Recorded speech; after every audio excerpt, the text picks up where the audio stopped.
Guys! 40 acres actually of farmland.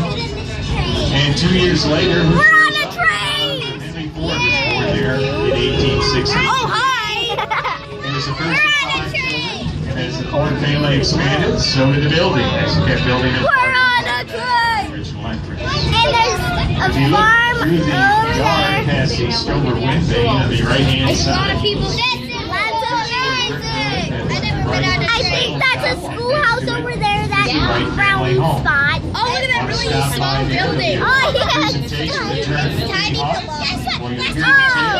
There's a thingy-majiggy right there. What is as well that? as her sister Catherine in a presentation. Oh, look at that. They're redesigning it. Oh, they're redesigning a building right here. That's so Stop cool. copying what I say. You see next to the one with the scaffold. And there's a penguin stand over there. Oh, nice lunch.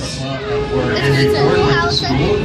And if teachers are interested, they can bring students there for an experience called One Room Schoolhouse. Oh, that was like an old train. One-room schoolhouse. That would be a treasure. The seated figure you see, the statue there, is not Rodin Singer, but the American figure by the name of Thomas Edison.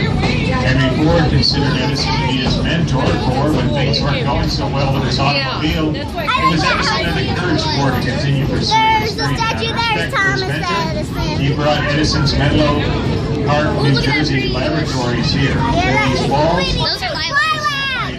It's lilac. I love that. although he did not invent the light Lilac. bulb, That bush was he lilac.